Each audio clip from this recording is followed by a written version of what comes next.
ये कहानी एक ब्रह्म राक्षस की है। हमारे गांव में एक ब्राह्मण रहते हैं जिसका नाम दुर्जन सिंह है। दुर्जन सिंह को लोग दुर्जनी कहकर बुलाते हैं। उनके घर से कुछ दूरी एक खेत था। उस खेत में एक बहुत बड़ा बरगद का पेड़ था। वो बरगद का पेड़ बहुत पुराना था। कुछ समय के बाद उन्होंने उस खेत पर घर बनाने की सोची। पहले वाला घर बहुत छोटा होने की वजह से उन्होंने खेत पर घर बनाने की सोची थी। उन्होंने उस बरगद के पेड़ को काटा अपना घर बनाने के लिए। कुछ दिन तो ठीक ठाक चला। कुछ दिन बाद दुर्जनी बड़े परेशान रहने लगे। वो कभी पूजा करते कभी नहीं। तो उनकी बीवी ने उनके इस बदले भाव को देखकर पूछा, तुम आजकल पूजा नहीं करते और कल बदले बदले से रहते हो, कभी बच्चों को डांटते रहते, क्या हुआ है?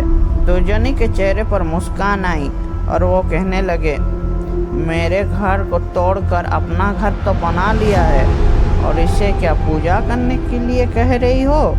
मैं तो भगवान हूँ, इसे पूजा करने की कोई ज़रूरत नहीं। वो कभी दांत मिचते, कभी प्यार से बोलते, कभी आंखें लाल तो कभी सही हो जाते।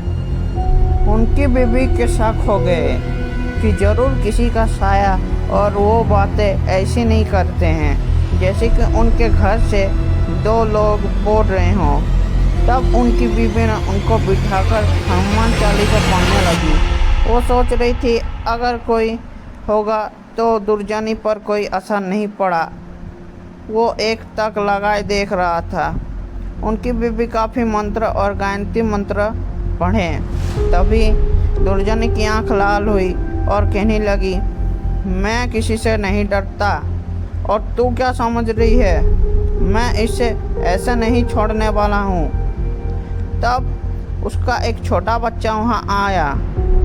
दुर्जनी ने उसे जोर से पकड़कर अपनी तरफ खींचा और ऐसा लग रहा था कि उसके सिर को कच्चा ही चबा जाएगा। उसकी मम्मी बोली कि बच्चे को छोड़ दो, इसने तुम्हारा क्या बिगाड़ा? दुर्जनी की पत्नी ने अपने बच्चे को अपनी तरफ खींच लिया। उसने फिर पूछा, तुम कौन हो और मेरे पति को अंदर क्यों आए हो? आप हमसे क्या चाहते हो? आप हो कौन? तब उसने कहा कि अगर अपना भला चाहती हो तो बरगद के पेड़ लगाओ, फिर मैं बताऊंगा कि मैं फिर कौन हूँ। चला जाऊंगा। तब दुर्जनी की बीवी ने 100 पेड़ बरगद के लगाए। एक दिन उसकी पत्नी ने देखा कि आज दुर्जनी सुबह उठकर पूजा पाठ कर आ चुका है।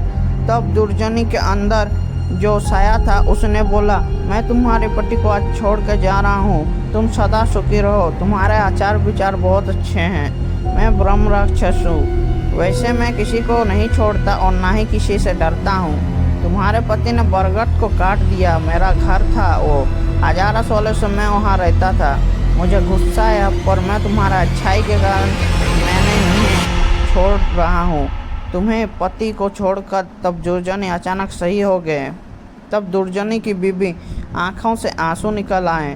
तो दोस्तों, अगर बुरे के साथ अगर तुम अच्छा करोगे तो एक दिन वो भी अच्छा हो जाता है।